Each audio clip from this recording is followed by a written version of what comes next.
ದೇಶದ ಶೀರ್ಷಿಕೆ ಈ ರೀತಿಯಾಗಿದೆ: ಆತ್ಮಿಕ ಬೆಳವಣಿಗೆಯ ಕೆಲವು ಹಂತಗಳು.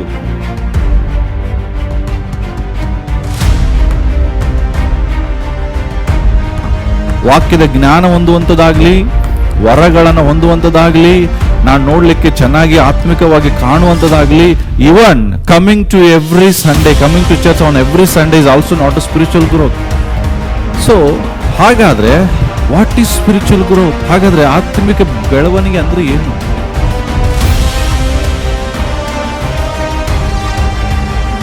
ಇವತ್ತು ನಾವು ತಿಳ್ಕೊಳ್ಳೋಣ what is not spiritual growth and what is the spiritual growth.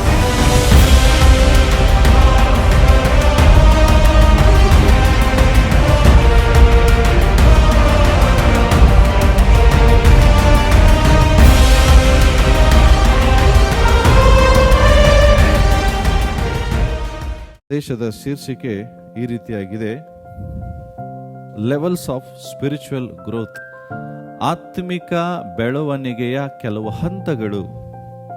ಅದ್ರ ಬಗ್ಗೆ ನಾವು ಕಲೀಲಿಕ್ಕಿದ್ದೇವೆ ಪ್ರಿಯರೇ. ಮೊದಲು ತಿಳ್ಕೊಡ್ರಿ, ಸ್ಪಿರಿಚುವಲ್ ಗ್ರೋತ್, ಆತ್ಮಿಕ ಬೆಳವಣಿಗೆ ಅಂದ್ರೆ ಏನಲ್ಲ. What is not spiritual growth? ಬಹಳಷ್ಟು ಜನ ಆತ್ಮಿಕ ಗ್ರೋತ್, ಅವರು ಆತ್ಮಿಕವಾಗಿ ಬೆಳವಣಿಗೆ ಆಗ್ತಾ ಇದ್ದಾರೆ ಅಂತ ಹೇಳಿದ್ರೆ ಕೆಲವರು ತಪ್ಪಾದ ಅಭಿಪ್ರಾಯದಿಂದ ಇರ್ತಾರೆ. ಅದಕ್ಕಾಗಿ ಫಸ್ಟ್ ತಿಳ್ಕೊಡ್ರಿ, ಯಾವುದು ಆತ್ಮಿಕವಾದ ಬೆಳವಣಿಗೆ ಅಲ್ಲ. ಆಮೇಲೆ ನಾವು ತಿಳ್ಕೊಂಡ್ರೆ ಹಾಗಾದ್ರೆ ಆತ್ಮಿಕ ಬೆಳವಣಿಗೆ ಅಂದ್ರೆ ಏನು. ನಾವೆಲ್ಲರೂ ಆತ್ಮಿಕವಾಗಿ ಅಭಿವೃದ್ಧಿ ಆಗಬೇಕನ್ನೋದು ದೇವರ ಚಿತ್ತ, ದೇವರ ಬಯಕೆ. ನಾವು ಇದ್ದ ಹಾಗೆ ಇರಬಾರ್ದು. ಓಕೆ, ನಾನು ಕಳೆದ 2 ವಾರಗಳ ಹಿಂದೆ ಟ್ಯಾಬರ್ನ್ಯಾಕಲ್ ಬಗ್ಗೆ ಮಾತನಾಡಿದ್ದೆ. ಜಸ್ಟ್ ಅದರ ಇಂಟ್ರೊಡಕ್ಷನ್ ಕೊಟ್ಟಿದ್ದೆ ಫ್ರೈಡೆ ಫಾಸ್ಟಿಂಗ್ ಪ್ರೇಯರ್ ಅಲ್ಲಿ. ಇವತ್ತು ಅದೇ ಟ್ಯಾಬರ್ನ್ಯಾಕಲ್ ವಿಷಯದಲ್ಲಿ ಆಳವಾಗಿ ವಿವರವಾಗಿ ಆತ್ಮಿಕ ಅಭಿವೃದ್ಧಿ ಬಗ್ಗೆ ನಾವು ಮಾತನಾಡಲಿಕ್ಕಿದ್ದೇವೆ. ಬಹಳಷ್ಟು ಸಾರಿ ನಾನು ದೇವರಲ್ಲಿ ಆತ್ಮಿಕವಾಗಿ ಬೆಳೀತಾ ಇದ್ದೇನೆಂಬ ಆಲೋಚನೆ ನನಗೆ ಬರ್ತದೆ, ಆದರೆ ಅದು ತಪ್ಪಾಗಿರ್ತದೆ. ಅದಕ್ಕಾಗಿ ತಿಳುವಳಿಕೆ ನಮಗೆ ಬೇಕು. ಹಾಗಾದ್ರೆ ನಾನು ಆತ್ಮಿಕವಾಗಿ ಅಭಿವೃದ್ಧಿ ಹೊಂದ್ತಾ ಇದ್ದೀನಂದ್ರೆ ಅದಕ್ಕೆ ಇರುವಂತ ಕೆಲವು ಗುರುತುಗಳೇನು ಅಂದ್ರೆ ಇವತ್ತು ನಾವು ತಿಳ್ಕೊಳ್ಳೋಣ. What is not spiritual growth and what is the spiritual growth. First of all ನೀವು ತಿಳ್ಕೊಡ್ರಿ ಪ್ರಿಯರೇ, ನನಗೆ ದೇವರ ವಾಕ್ಯದ ಜ್ಞಾನ ಇದೆ ಅನ್ನುವಂತ ಸಂಗತಿ ಇದು ಆತ್ಮಿಕ ಬೆಳವಣಿಗೆ ಅಲ್ಲ. Knowing the scripture is not the spiritual growth ಅಂತೆ. ಕೇವಲ ನನಗೆ ವಾಕ್ಯ ಗೊತ್ತಿದೆ, ವಾಕ್ಯದ ಜ್ಞಾನ ಇದೆ, ತಿಳುವಳಿಕೆ ಇದೆ ಅಂದ್ರೆ ಅರ್ಥ ಮಾತ್ರಕ್ಕೆ ನೀನು ಆತ್ಮಿಕವಾಗಿ ಬೆಳೆದಿ ಅಂತ ಅಲ್ಲ. ನಿನಗಿಂತ ಜಾಸ್ತಿ ಚೆನ್ನಾಗಿ ಸೈತಾನಿಗೆ ಗೊತ್ತಿದೆ ವಾಕ್ಯ. ಅದರ ಅರ್ಥ ಸೈತಾನನು ಆತ್ಮಿಕವಾಗಿ ಅಭಿವೃದ್ಧಿ ಇದ್ದಾನೆ ಅಂತ ಅಲ್ಲ. ಅವನು ಆತ್ಮಿಕ ಮನುಷ್ಯ ಅಲ್ಲ. Is a carnal man, is a carnal spirit. ಅದು ಶಾರೀರಿಕವಾದ ಸ್ಪಿರಿಟ್, ಆತ್ಮ. ಅದು ಅಂದ್ರೆ ಅರ್ಥ ಏನು? ದೇವರ ವಾಕ್ಯದ ಜ್ಞಾನ ಹೊಂದುವುದು ಆತ್ಮಿಕ ಬೆಳವಣಿಗೆ ಅಲ್ಲ. ಅರ್ಥ ಏನು? ಹಾಗಾದ್ರೆ ನನಗೆ ಜ್ಞಾನ ಇರಬಾರ್ದಂತಲ್ಲ. ನನಗೆ ದೇವರ ವಾಕ್ಯದ ಜ್ಞಾನ ಇರಲೇಬೇಕು. ಬಟ್ ದೇವರ ವಾಕ್ಯದ ಜ್ಞಾನ ಇದೆ ಅಂತ ಅಂದ ಅರ್ಥ ನಾನು ಆತ್ಮಿಕವಾಗಿ ಬೆಳೆದಿದ್ದೇನೆ ಅಂತ ಅಲ್ಲ. ಅರ್ಥ ಆಗ್ತದೆ? ಎರಡನೇದಾಗಿ, ಆತ್ಮಿಕ ಬೆಳವಣಿಗೆ ನನಗೆ ವರಗಳಿದೆ. I have the gifts. ನನಗೆ ವರಗಳಿದೆ ಅಂದ ಅರ್ಥಕ್ಕೂ ಸಹ ಇದು ನಾನು ಆತ್ಮಿಕವಾಗಿ ಬೆಳೆದಿದ್ದೇನೆ ಅನ್ನೋದು ಅಲ್ಲ ಗುರುತು. ಫಾರ್ ಎಕ್ಸಾಂಪಲ್, ನನಗೆ ಒಳ್ಳೆ ಟೀಚಿಂಗ್ ಟ್ಯಾಲೆಂಟ್ ಇದೆ. ಓಕೆ, ನನಗೆ ಸುವಾರ್ತೆ ಸಾರುವ ವರ ಇದೆ, ನನಗೆ ದೆವ್ವಗಳನ್ನು ಬಿಡಿಸುವಂತ ವರ ಇದೆ, ನನಗೆ ಅನ್ಯ ಭಾಷೆ ಮಾತಾಡುವ ವರ ಇದೆ. ವರ ಇದ್ದ ಮಾತ್ರಕ್ಕೆ ನೀನು ಆತ್ಮಿಕವಾಗಿ ಬೆಳೆದಿ ಅಂತ ಅಲ್ಲ. Gifts is just a grace of god. ದೇವರು ನಮ್ಮನ್ನು ಪ್ರೀತಿಸಿ ನಮಗೆ ಕೊಡುವಂತ ಕೆಲವು ವರಗಳು. ಬಟ್ ಇದರ ಅರ್ಥ ನಿನಗೆ ಇದೆ ಅಂದ ತಕ್ಷಣಕ್ಕೆ ನೀನು ಆತ್ಮಿಕವಾಗಿ ಬೆಳೆದಿ ಅಂತ ಅಲ್ಲ. ಇವತ್ತು ಎಷ್ಟೋ ಜನರು ವರಗಳಿದ್ದಂಥವ್ರು ಹಿಂದೆ ಹೋದಂಥದ್ದು ನಾವು ನೋಡ್ತೇವೆ, ಬಿತ್ತು ಹೋಗಿರುವುದನ್ನು ನಾವು ಕಾಣ್ತೇವೆ. ಹಾಗಾಗಿ ವರಗಳ ವಿಷಯದಲ್ಲಿ ಪ್ರಿಯರೇ ದಯಮಾಡಿ ಹೇಳ್ತೇನೆ, ಯಾರು ಮೋಸ ಹೋಗ್ಬೇಡ್ರಿ. This is not a spiritual growth, you know. ಅಷ್ಟೇ ಅಲ್ಲ, ಒಂದು ತಿಳ್ಕೊಡ್ರಿ, ಇವನ್ ನನಗೆ ಒಳ್ಳೆ ಇವನ್ ಸ್ಪಿರಿಚುವಲ್ ಗ್ರೋತ್ ಅಂದ್ರೂ ಕೂಡ ಅದು ಒಂದು maturity it is not in the appearance ಅಂತೆ. ಅಂದರೆ ಕಣ್ಣಿಗೆ ಕಾಣುವಂಥದ್ದು ಆತ್ಮಿಕ ಒಂದು ಬೆಳವಣಿಗೆ ಅಲ್ಲ. ಫಾರ್ ಎಕ್ಸಾಂಪಲ್, ನಾನು ನೋಡಲಿಕ್ಕೆ ಒಳ್ಳೆ ಸಂಡೇ ಚರ್ಚಿಗೆ ಬರುವಾಗ ತುಂಬ ಚೆನ್ನಾಗಿ ಕ್ರೈಸ್ತನಾಗಿ ಬೈಬಲ್ ಕೈಯಲ್ಲಿ ಹಿಡ್ಕೊಂಡು ದೇವರ ವಾಕ್ಯದ ಪ್ರಕಾರ ನನ್ನ ಬಟ್ಟೆಗಳನ್ನು ಧರಿಸಿ ಬಂದರೂ ನೋಡುವಾಗ ಔಟರ್ ಲುಕ್ ಅಪಿಯರೆನ್ಸ್ ನೋಡಿದ ತಕ್ಷಣ ಇವ್ರು ಎಷ್ಟು ಸ್ಪಿರಿಚುವಲ್ ಇದ್ದಾರೆ ಅಂತ ಹೇಳಿಕ್ಕಾಗಲ್ಲ. ಸೊ ಹಾಗಾದ್ರೆ ವಾಟ್ ಈಸ್ ಸ್ಪಿರಿಚುವಲ್ ಗ್ರೋತ್? ಹಾಗಾದ್ರೆ ಆತ್ಮಿಕ ಅಭಿವೃದ್ಧಿ ಬೆಳವಣಿಗೆ ಅಂದ್ರೆ ಏನು? ಇವ್ಯಾವುದಲ್ಲ. ವಾಕ್ಯದ ಜ್ಞಾನ ಹೊಂದುವಂಥದ್ದಾಗ್ಲಿ, ವರಗಳನ್ನು ಹೊಂದುವಂಥದ್ದಾಗ್ಲಿ, ನಾನು ನೋಡ್ಲಿಕ್ಕೆ ಚೆನ್ನಾಗಿ ಆತ್ಮಿಕವಾಗಿ ಕಾಣುವಂಥದ್ದಾಗ್ಲಿ, even coming to every Sunday, coming to church on every Sunday is also not a spiritual growth. ಪ್ರತಿ ಭಾನುವಾರ ಸಭೆಗೆ ಬಂದು ಅಟೆಂಡೆನ್ಸ್ ಹಾಕುವುದು ಸಹ ಆತ್ಮಿಕ ಬೆಳವಣಿಗೆ ಗುರುತಲ್ಲ. ಹಾಗಾದ್ರೆ what is the spiritual growth? ಹಾಗಾದ್ರೆ ನಾನು ಆತ್ಮಿಕವಾಗಿ ಅಭಿವೃದ್ಧಿ ಆಗ್ತಾ ಇದ್ದೇನೆ ಅಂದ್ರೆ ಏನು?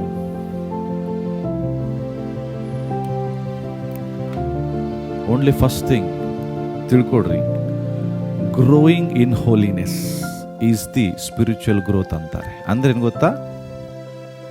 ಗ್ರೋಯಿಂಗ್ ಇನ್ ಹೋಲಿನೆಸ್ ಅಂದ್ರೆ ಪರಿಶುದ್ಧತೆಯಲ್ಲಿ ಎವ್ರಿ ಡೇ ನಾನು ಬೆಳೆಯುವುದೇ ಆತ್ಮಿಕವಾದ ಅಭಿವೃದ್ಧಿ. ನೀನು without growing in holiness you can not become the spiritual mature person. ಅಂದ್ರೆ ನೀನು ಪವಿತ್ರತೆಯಲ್ಲಿ ಪ್ರತಿದಿನ ನೀನು ಪರಿಶುದ್ಧನಾಗದೆ ನೀನು ಆತ್ಮಿಕವಾಗಿ ಬೆಳಿಲಿಕ್ಕೆ ಸಾಧ್ಯ ಇಲ್ಲ. ಹಾಗಾದ್ರೆ ಹೋಲಿನೆಸ್ ಅಂದ್ರೆ ಏನು? What is holiness? ಏನು? ವಾಟ್ ಈಸ್ ಹೋಲಿನೆಸ್ ಹೇಳಿ ನೋಡೋಣ. ಪರಿಶುದ್ಧತೆ ಅಂದ್ರೆ ಏನು? ಪರಿಶುದ್ಧತೆ ಅಂದ್ರೆ ನಿಮಗೆ ಕೇಳ್ತಾ ಇದ್ದೇನೆ. ಯಾಕೆ ಇವತ್ತು ಟ್ಯಾಬರ್ನಾಕಲ್ ಬಗ್ಗೆ ನಾವು ಕಲೀಲಿಕ್ಕಿದ್ದೇವೆ. ದೇವರು ಎಲ್ಲಿ ವಾಸ ಮಾಡ್ತಾನೆ? The holy of holy place ಅಲ್ಲಿ, ಅತಿ ಪರಿಶುದ್ಧವಾದ ಸ್ಥಳದಲ್ಲಿ ಯಾರು ವಾಸ ಮಾಡ್ತಾರೆ? ದೇವರು. Then what is holiness? ಹಾಗಾದ್ರೆ ಹೋಲಿನೆಸ್ ಅಂದ್ರೆ ಏನು? ಹೋಲಿನೆಸ್ ಮೀನ್ಸ್, ಫಾರ್ ಎಕ್ಸಾಂಪಲ್ ನಾನು ಹೇಳ್ತೇನೆ, ಇದು ನನ್ನ ಪೆನ್. ಈ ತರ ಸಾವಿರಾರು ಪೆನ್ನುಗಳಿದ್ದಾವೆ. ಸಾವಿರಾರು ಪೆನ್ನುಗಳಿದ್ದಾವೆ. ಬಟ್ ಆ ಸಾವಿರಾರು ಪೆನ್ನುಗಳಲ್ಲಿ ಈ ಪೆನ್ನನ್ನ ಮಾತ್ರ ನಾನು ಕೇವಲ ದೇವರ ಸಂದೇಶವನ್ನ ಬರೆಯುವುದಕ್ಕೆ ಉಪಯೋಗಿಸ್ತೇನೆ. ದೇವರ ವಾಕ್ಯವನ್ನ ಬರೆಯುವುದಕ್ಕೆ ಉಪಯೋಗಿಸುವಂತ ಪೆನ್ ಇದು. ಬಹಳಷ್ಟು ಪೆನ್ನುಗಳಿದ್ದಾವೆ. ಬಟ್ ಈ ಪೆನ್ನ ನಾನು ಎದಕ್ಕೆ ಯೂಸ್ ಮಾಡ್ತೇನೆ? ಕೇವಲ ದೇವರ ಉದ್ದೇಶಕ್ಕಾಗಿ ಪ್ರತ್ಯೇಕಿಸಲ್ಪಟ್ಟಿದೆ. That is holiness. ಅಂದ್ರೆ ಏನು? ದೇವರ ಉದ್ದೇಶಕ್ಕಾಗಿ ಪ್ರತ್ಯೇಕಿಸಲ್ಪಡುವಂತ ಕಾರ್ಯ, ಅದು ಹೋಲಿನೆಸ್. ಓಕೆ, ನಿಮ್ಗೆ ಅರ್ಥ ಆಗುವುದಿಲ್ಲ. ಯೋಹಾನ್ ಬರೆದ ಸುವಾರ್ತೆ 15ನೇ ಅಧ್ಯಾಯ ತೆಗಿರಿ ಬೇಗ.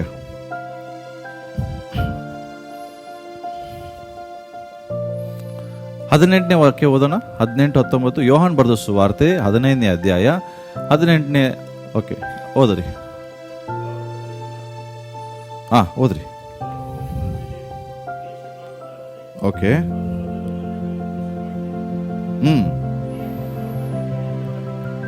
Okay.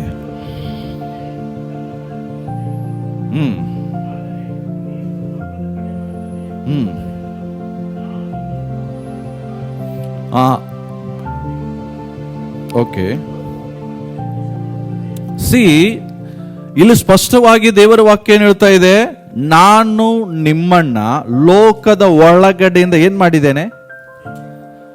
I separated you from the world. ಅಂದ್ರೆ ಲೋಕದಿಂದ ಸಂಪೂರ್ಣವಾಗಿ ನಾನು ನಿಮ್ಮನ್ನ ಅದ್ರ ಒಳಗಡೆ ಇದ್ರೂ ನಾನೇನ್ ಮಾಡಿದ್ದೇನೆ? ನಿಮ್ಮನ್ನ ಪ್ರತ್ಯೇಕಿಸಿದ್ದೇನೆ. ಎಷ್ಟು ಸ್ಪಷ್ಟವಾಗಿ 19ನೇ ವಚನ ಹೇಳ್ತದೆ.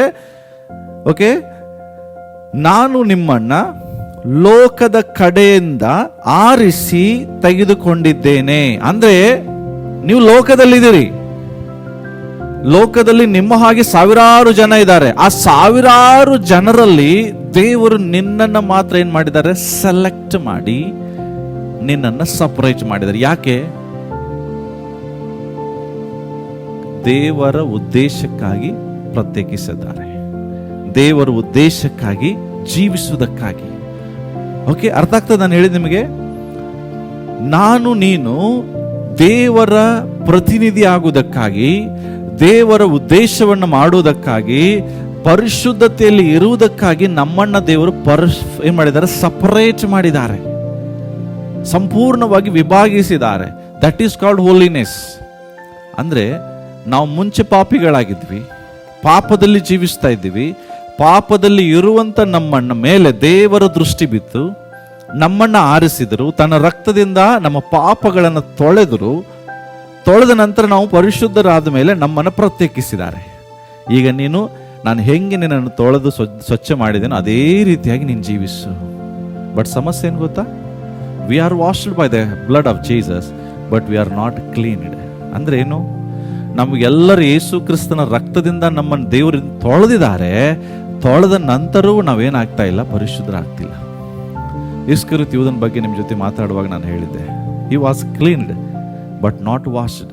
ಸಾರಿ, was washed but not clean. ಅಂದರೆ ಯೇಸು ತನ್ನ ಪಾದ ತೊಳೆದ್ರು, ಆದರೆ ಅವನು ಒಳಗಡೆಯಿಂದ ಸ್ವಚ್ಛ ಆಗಲಿಲ್ಲ. ಇವತ್ತು ನಾವು ಕೂಡ ಹಂಗೆ ಇದ್ದೀವಿ ಪ್ರಿಯರೇ. ದೇವರು ನಿಮ್ಮನ್ನ ಸಪರೇಟ್ ಮಾಡಿದ್ದಾನೆ. ಎದಕ್ಕಾಗಿ? ಅಂದರೆ ಪರಿಶುದ್ಧತೆಯಲ್ಲಿ ಜೀವಿಸುವುದಕ್ಕಾಗಿ. ಅದೇ ನಿಜವಾದ ಸ್ಪಿರಿಚುವಲ್ ಗ್ರೋತ್, ಆತ್ಮಿಕ ಅಭಿವೃದ್ಧಿ. ಓಕೆ, ಒಂದು ವಾಕ್ಯ ಓದೋಣ ಈಗ. ಹಾಗಾದ್ರೆ ಈ ವಚನ ನಮಗೆ ಗೊತ್ತಿದೆ. 1 ಯೋಹಾನ ಪತ್ರಿಕೆಯಲ್ಲಿ 2ನೇ ಅಧ್ಯಾಯ 12-13ನೇ ವಚನ ಹೇಳ್ತದೆ. ಓಕೆ, ಪ್ರಿಯರಾದ ಮಕ್ಕಳೇ, ಯೇಸು ಕ್ರಿಸ್ತನ ನಿಮಿತ್ತ, ನೋಡ್ರಿ ಫಸ್ಟ್ ಯಾರು? ಮಕ್ಕಳೇ. ಏನಂತ ಬರೀತಾ ಇದ್ದಾರೆ? ಯೇಸು ಕ್ರಿಸ್ತನ ನಿಮಿತ್ತ ನಿಮ್ಮ ಪಾಪಗಳು ಕ್ಷಮಿಸಲ್ಪಟ್ಟಿರುವುದರಿಂದ ನಿಮಗೆ ಬರೆಯುತ್ತೇನೆ. ನೆಕ್ಸ್ಟ್ ಏನ್ ಹೇಳ್ತದೆ? ತಂದೆಗಳೇ, ಆದಿಯಿಂದಲೂ ಇರುವಾತನನ್ನು ನೀವು ಬಲ್ಲವರಾಗಿರುವುದರಿಂದ ನಿಮಗೆ ನಾನು ಬರೆಯುತ್ತೇನೆ. ನೆಕ್ಸ್ಟ್ ಯವನಸ್ಥರೇ,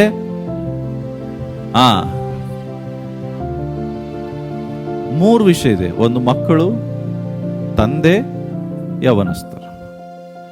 ಅರ್ಥ ಏನು? ಇವತ್ತು ಶಾರೀರಿಕವಾಗಿ ಒಬ್ಬ ಮನುಷ್ಯ ಬೆಳೆಯುವಾಗ ಈ 3 ಹಂತ ಇರ್ತದೆ. ಒಂದು ಮಕ್ಕಳ ಹಂತ, ಯವನಸ್ಥರ ಹಂತ, ಆಮೇಲೆ ತಂದೆ ಹಂತ. ಇಲ್ಲಿ ಶಾರೀರಿಕವಾಗಿ ತಂದೆಗಳಾದಂತರು ತುಂಬಾ ಜನ ಇದ್ದೀರಿ, ಆದ್ರೆ ಅವರ ಪ್ರಾರಂಭ ಹೆಂಗೆ ಪ್ರಾರಂಭ ಆಯ್ತು? ಮಕ್ಕಳಿಂದ. ಹೌದಾ? ಮಕ್ಕಳು, ಅದಾದ ಮೇಲೆ ಯವನಸ್ಥರು. ಇಲ್ಲಿ ಸಹೋದರಿಯರು, ಮಕ್ಕಳು, ಯವನಸ್ಥರು, ಆಮೇಲೆ ತಾಯಿಯಂದಿರು. ಸರಿ, ಕರೆಕ್ಟಾ? ಅರ್ಥ ಏನು ಅಂದ್ರೆ ಶಾರೀರಿಕವಾಗಿ ನಮ್ಮಲ್ಲಿ ಹಂತಗಳಿದ್ದಾವೆ, ಅದೇ ಪ್ರಕಾರ ಸ್ಪಿರಿಚುವಲ್ ಅಲ್ಲಿ ಕೂಡ ಹಂತ ಇದೆ. ಆತ್ಮಿಕವಾದಂತ ಕೆಲವು ಹಂತಗಳಿದೆ. ನೀವು ಇದು ಯೋಹಾನ ಬರೆಯುವಂಥದ್ದು, ಇದನ್ನೇ ಪೌಲನು ಬರೀತಾನೆ. ಯಾರಿಗೆ? ಕೊರಿಂಥ ಸಭೆಗೆ. ಕೊರಿಂಥ ಸಭೆಗೆ ಏನ್ ಬರೀತಾನೆ? ನೀವು ಇನ್ನೂ ಏನಾಗಿದ್ದೀರಿ? ಓಕೆ, ತೆಗೀರಿ, ಹಾಲು ಕುಡಿಯುವಂಥವರಾಗಿದ್ದೀರಿ. ಓಕೆ, 1 ಕೊರಿಂಥ 3ನೇ ಅಧ್ಯಾಯ 1-3 ವಚನ.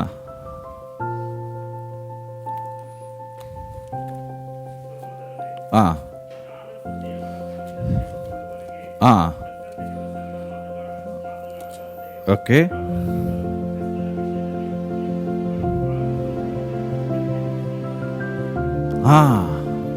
ಓಕೆ, ಮುಂದೆ ಹೋದ್ರಿ. ಓಕೆ,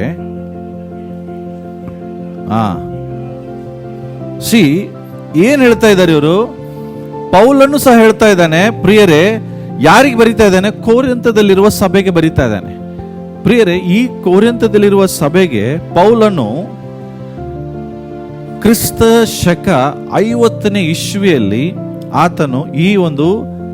ಆತನು ಫಸ್ಟ್ ವಿಸಿಟ್ ಮಾಡ್ತಾನೆ. ಎಲ್ಲಿಗೆ? ಕೊರಿಂಥ ಸಭೆಗೆ.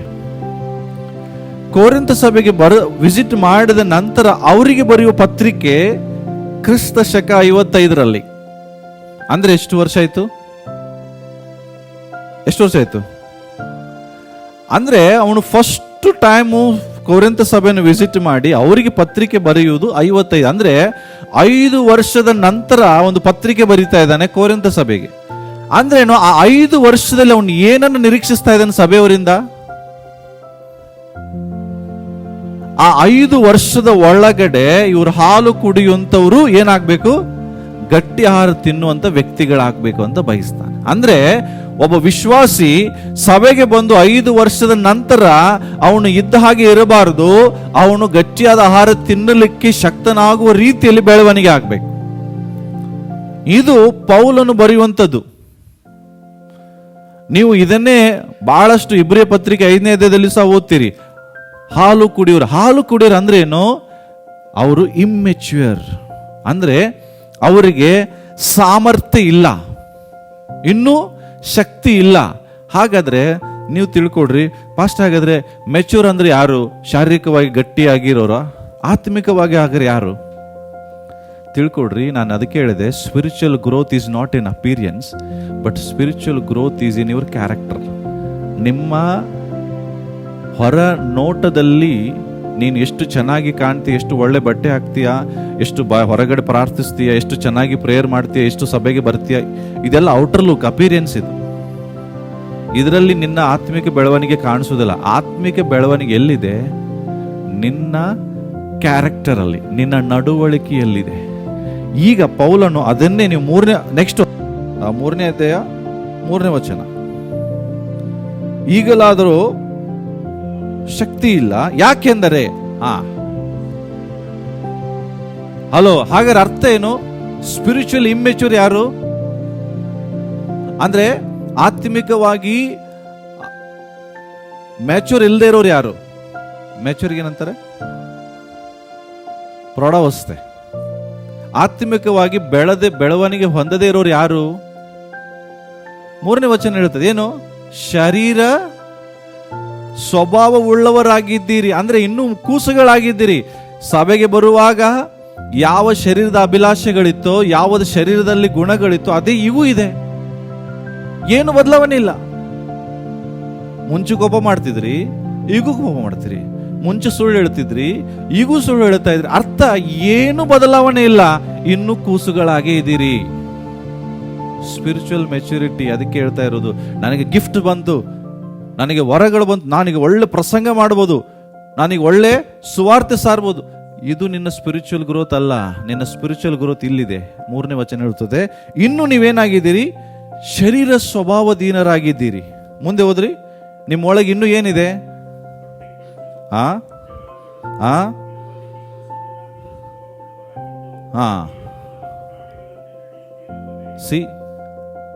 ನರಪ್ರಾಣಿಗಳಂತೆ ಇನ್ನೂ ಜೀವಿಸ್ತಾ ಇದ್ದೀರಿ. ಸಭೆಗೆ ಬಂದು 5 ವರ್ಷ ಆಯ್ತು, 10 ವರ್ಷ ಆಯ್ತು, 15 ವರ್ಷ ಆಯ್ತು, ಇನ್ನೂ ಸ್ಪಿರಿಚುವಲ್ ಆಗಿ ಮೆಚೂರ್ ಆಗಿಲ್ಲ. ಇನ್ನೂ ಆ ಸ್ವಭಾವಗಳು ನಿಮ್ಮಿಂದ ತೆಗೆದುಹಾಕಲ್ಪಟ್ಟಿಲ್ಲ. ಇನ್ನೂ ನೀವೇನಾಗಿದ್ದೀರಿ? ಮಕ್ಕಳ ಹಂತದಲ್ಲಿದ್ದೀರಿ. ಮಕ್ಕಳಂದ್ರೆ ಯಾರು?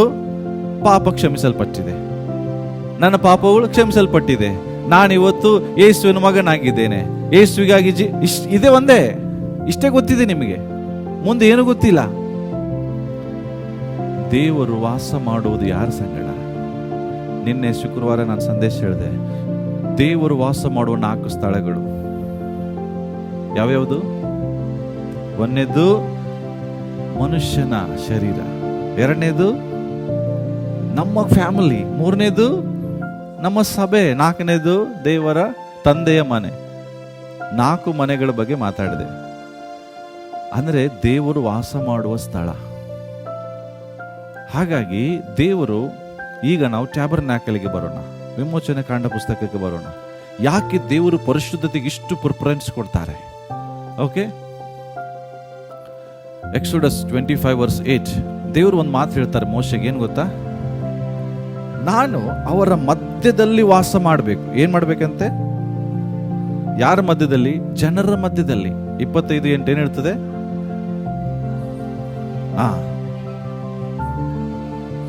ಏನ್ ಕಟ್ಟಿಸ್ಬೇಕಂತೆ? ಯಾರು ವಾಸ ಮಾಡಕ್ಕೆ? ಈಗ ದೇವಸ್ಥಾನ ಯಾರು? ಫಸ್ಟ್ ಮನೆ ಯಾರು? ಅದೇ ಇದೆಯಲ್ಲ ಅಲ್ಲಿ 1 ಕೊರಿಂಥ 3:16.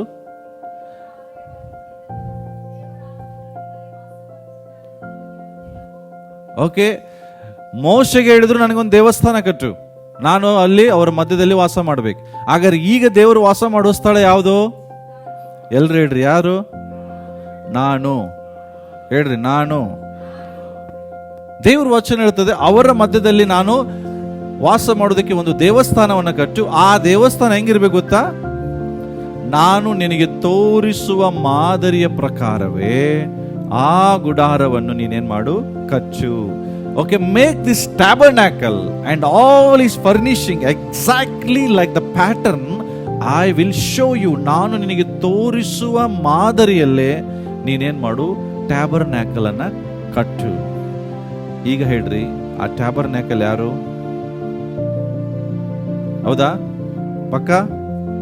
ಓಕೆ. ಎಷ್ಟು ಜನ ನೋಡಿದ್ರಿ ಟ್ಯಾಬರ್ನಾಕಲ್? ನೋಡಿದ್ರಿ ಇದನ್ನ? ಎಲ್ಲಾದ್ರೂ ನೋಡಿದಿರಾ? ಓಕೆ, ನೋಡದೇ ಇರೋರು ತಿಳ್ಕೊಡ್ರಿ. ಮೋಶೆಗೆ ದೇವರು ಹೇಳುವಾಗ ಮೋಶೆ ಕಟ್ಟಿದ ರೀತಿ ಹಿಂಗೆ ಇತ್ತು. ಹಿಂಗೆ ಮೋಶೆ ಕಟ್ಟಿದ್ದು. ಇದಕ್ಕೆ ನಾವು ದೇವದರ್ಶನದ ಗುಡಾರ ಅಂತ ಕರಿತೇವೆ ಕನ್ನಡದಲ್ಲಿ. ನೀನು ನನಗಾಗಿ ಒಂದು ದೇವಸ್ಥಾನವನ್ನು ಕಟ್ಟಬೇಕಂತ ದೇವರು ಏನು ಹೇಳಿದ್ರಲ್ಲ, ಮೋಶೆಗೆ ಹಿಂಗೆ ಕಟ್ಟಿದವನು. ಇದೇ ರೀತಿಯಾಗಿರ್ಬೇಕು ಅಂತ ಹೇಳಿ ಕಟ್ಟದ. ಇದ್ರ ಒಳಗಡೆ ಏನು ಕಾಣ್ತದೆ? ಸುತ್ತಲೂ ಗೇಟ್ ಇದೆ. ಇದು ಎಂಟ್ರೆನ್ಸ್ ಗೇಟು, ಕಾಂಪೌಂಡ್ ಇದೆ. ಇಲ್ಲಿ ಒಂದು ಸ್ಥಳ ಇದೆ. ಆಮೇಲೆ ಇಲ್ಲಿ ನಾವು ನೋಡುತ್ತೇವೆ, ಇದು ಒಂದು ಸ್ಥಳ ಇದೆ. ಈ ಸ್ಥಳದ ಮೇಲೆ ಚರ್ಮದ ಹೊದಿಕೆಗಳಿದ್ದಾವೆ. ಅದು 4 ರೀತಿಯಾದ ಚರ್ಮದ ಹೊದಿಕೆಗಳು. ಓಕೆ, ಮೇಲಿನ ಚರ್ಮ ಇದೆಯಲ್ಲ, ಇದು ಹಂದಿ ಚರ್ಮ, ಮೇಲಿರೋದು ರೂಫ್ ಟಾಪ್ ಅಲ್ಲಿ. ಓಕೆ, ಸೊ ಈ ರೀತಿಯಾದಂತ ಒಂದು ಟ್ಯಾಬರ್ನಾಕಲ್ ಅನ್ನ ಕಟ್ಟಲಿಕ್ಕೆ ಹೇಳ್ತಾರೆ. ಈ ರೀತಿಯಾದ ಒಂದು ಟ್ಯಾಬರ್ನಾಕಲ್ ಅನ್ನ ಮೋಶೆ ಕಟ್ಟುತ್ತಾನೆ. ಓಕೆ, ಈ ಟ್ಯಾಬರ್ನಾಕಲ್ಲು ನೋಡ್ಲಿಕ್ಕೆ ಹಿಂಗೆ, ಬಟ್ ಇದ್ರ ಇಲ್ಲಿ ಏನಿದೆ ಅಂದ್ರೆ, ಇದು ಬಂದ್ಬಿಟ್ಟು ಇದಕ್ಕೆ ಅಂಗಳ ಅಂತ ಕರೀತಾರೆ. ಏನ್ ಕರೀತಾರೆ ಇದಕ್ಕೆ? ಅಂಗಳ. ಇದ್ರ ಒಳಗಡೆ 2 ಸ್ಥಳ ಇದೆ. ಒಂದು ಪರಿಶುದ್ಧ ಸ್ಥಳ ಇದೆ, ಇನ್ನೊಂದು ಅತಿ ಪರಿಶುದ್ಧ ಸ್ಥಳ ಇದೆ. ದೇವರು ವಾಸ ಮಾಡುವುದು, ದೇವರ ಸ್ವರ ಕೇಳಿಸ್ಕೊಳ್ಳೋದು ಇಲ್ಲಿಲ್ಲ. ಎಲ್ಲಿ ಗೊತ್ತಾ? 2ನೇ ಸ್ಥಳದಲ್ಲಿ ಅಲ್ಲ, 3ನೇ ಸ್ಥಳ. ಅದಕ್ಕೆ ಅತಿ ಪರಿಶುದ್ಧ ಸ್ಥಳ ಅಂತ ಕರೀತಾರೆ. ಓಕೆ, ಇದನ್ನ ನೀವು 2D ಡಯಾಗ್ರಾಮ್ ಅಲ್ಲಿ ನೋಡೋದಾದ್ರೆ ಹಿಂಗೆ ಕಾಣ್ತದೆ.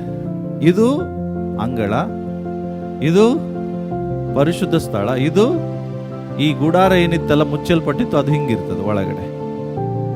ಓಕೆ, ಇದು ದೇವರು ಮೋಶೆಗೆ ಹೇಳಿದ ರೀತಿಯಲ್ಲಿ ಮೋಶೆ ಕಟ್ಟಿದಂತ ಒಂದು ದೇವದರ್ಶನದ ಗುಡಾರ. ಇದಕ್ಕೂ ನಮ್ಮ ಜೀವಿತಕ್ಕೆ ಏನು ಸಂಬಂಧ ಪಾಸ್ಟ್ರೇ? ಓಕೆ, ದೇವರು ನಾನು ನೀನು ಆತ್ಮಿಕವಾಗಿ ಅಭಿವೃದ್ಧಿ ಹೊಂದಬೇಕಂತ ಬಯಸ್ತಾರೆ. ಕರೆಕ್ಟಾ? ಹೌದಾ? ಹಾಗಾದ್ರೆ ಈಗ ಈ 3 ಭಾಗ ಇದೆ. ಒಂದು ಅಂಗಳ, ಒಂದು ಪರಿಶುದ್ಧ ಸ್ಥಳ, ಇನ್ನೊಂದು ಅತಿ ಪರಿಶುದ್ಧ ಸ್ಥಳ. ಹೀಗೆ ನಮ್ಮ ಸ್ಪಿರಿಚುವಲ್ ಆತ್ಮಿಕವಾದ ಗ್ರೋತ್ ಅಲ್ಲಿ 3 ಹಂತ ಇದೆ. ಮೊದಲನೇ ಹಂತ ಇದು ಮಕ್ಕಳ ಹಂತ, ಇದು ಬಂದು ಯೌವನಸ್ಥರ ಹಂತ, ಇದು ಬಂದು ತಂದೆಯ ಹಂತ. ಇದು ಈ ರೀತಿಯಾಗಿ ಕೂಡ ನಮ್ಮ ಜೀವಿತ ಇರ್ತದೆ. ಅದರ ಅರ್ಥ ಏನು? ಹಾಗಾದ್ರೆ ನನ್ನ ಪ್ರಶ್ನೆ, ಈ 3 ಹಂತದಲ್ಲಿ ನೀವು ಯಾವ ಹಂತದಲ್ಲಿ ಇದ್ದೀರಿ? ಎಷ್ಟು ಜನ ಹೇಳ್ತೀರಿ ನಾನು ಯೌವನಸ್ಥರ ಹಂತಕ್ಕೆ ಬಂದಿದ್ದೇನಂತ? ಹೇಳಕ್ಕಾಗ್ತದಾ? Pastor, already I mean the holy place. Okay, ನಿಮಗೆ ಪ್ರಶ್ನೆಗೆ ಉತ್ತರ ನೀವೇ ಹೇಳ್ತೀರಾ ಆಮೇಲೆ.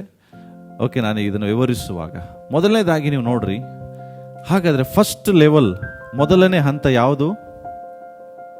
ಅಂಗಳ. ಎಲ್ರು ಹೇಳ್ರಿ. 3 ಪ್ರಕಾರ ಇದೆ. ಒಂದೇದು ಅಂಗಳ, ಅದಕ್ಕೆ ಇಂಗ್ಲಿಷಲ್ಲಿ ಏನಂತ ಕರೀತಾರೆ? Outer court. ಇದು ಔಟರ್ ಕೋರ್ಟ್, ಅಲ್ಲಿತ್ತಲ್ಲ ಅಂಗಳ. ಈ ಅಂಗಳದಲ್ಲಿ ಏನೇನಿದೆ? 2 ವಿಷಯ ಇದೆ. ಒಂದು ಇಲ್ಲೊಂದಿದೆ, ಇಲ್ಲೊಂದಿದೆ. ಅದಕ್ಕೆ ಏನಂತ ಕರಿತೀವಿ ಅಂತ ಹೇಳಿದ್ರೆ, ಇದು ಬಂದ್ಬಿಟ್ಟು ಇದಕ್ಕೆ ಗಂಗಾಳ ಅಂತ ಕರೀತಾರೆ. ಏನ್ ಕರೀತಾರೆ? ದೊಡ್ಡದಾದಂತ ಒಂದು ಪಾತ್ರೆ ಇದೆ. ಇಲ್ಲಿ ಒಂದಿದೆ, ಇದಕ್ಕೆ ನಾವೇನಂತ ಕರಿತೀವಿ? ಯಜ್ಞ ವೇದಿ ಅಂತ ಕರಿತೀವಿ. 2 ಸಂಗತಿ ಇದೆ. ಎಲ್ಲಿ? ಅಂಗಳ. ಅರ್ಥ ಏನ್ ಗೊತ್ತಾ? ಅಂಗಳ ಅಂದ್ರೆ ಏನ್ ಗೊತ್ತಾ? ಮಕ್ಕಳಿರ ನಿಮಗೆ ಬರಿತೇನೆ, ಯಾಕೆ? ನಿಮ್ಮ ಪಾಪಗಳು ಕ್ಷಮಿಸಲ್ಪಟ್ಟಿರುವುದರಿಂದ. ಅರ್ಥ ಏನು? This is a level of knowing Jesus as a saviour.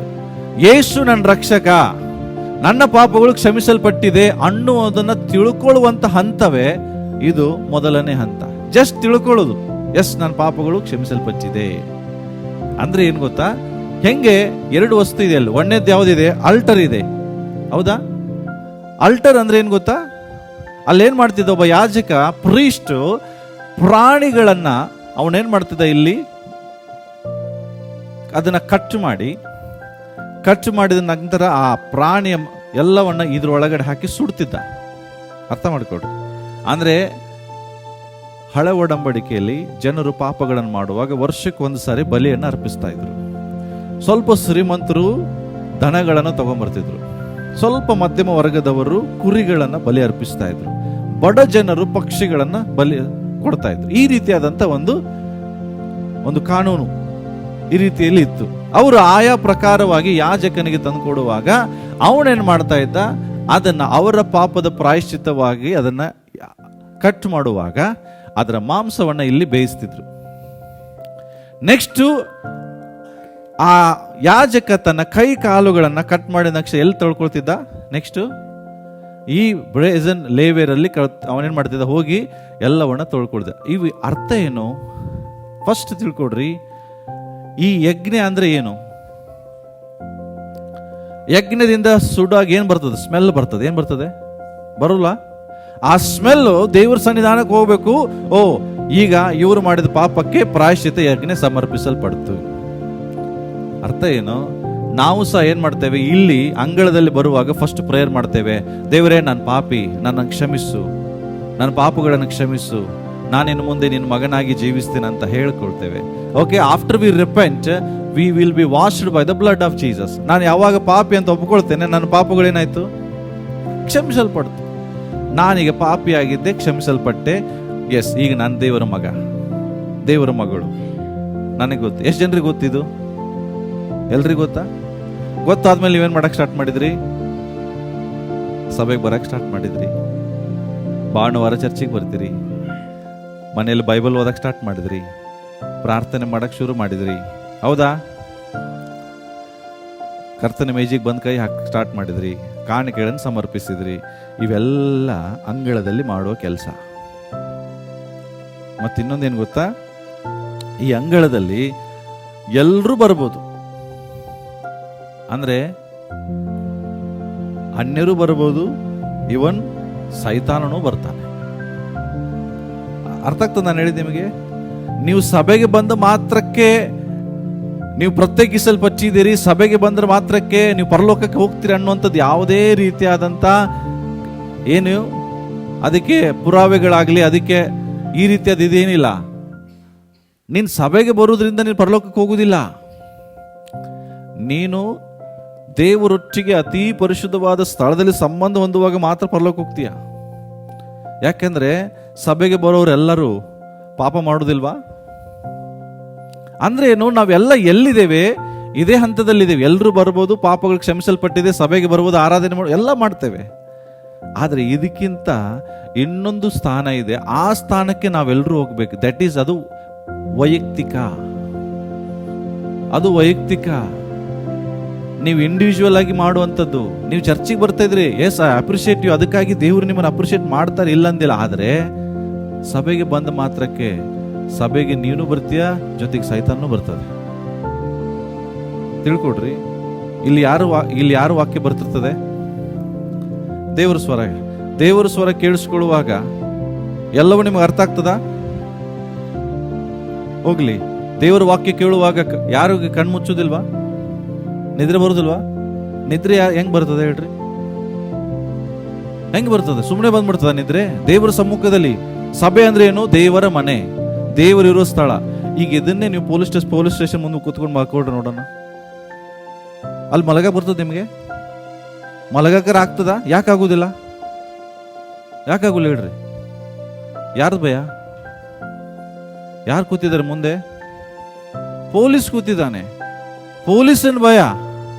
ಅಯ್ಯೋ, ಎಲ್ಲೇನ್ ಮಾಡ್ತಾನೋ, ಎಲ್ಲೇನ್ ಮಾಡ್ತಾ. ಪೊಲೀಸನ್ ಭಯ. ಕರೆಕ್ಟಾ? ಇಲ್ಲಿ ಯಾರಿದ್ದಾರೆ? ಪೊಲೀಸನನ್ನು ರೆಡಿ ಮಾಡಿದವ್ರು ಇಲ್ಲಿದ್ದಾರೆ.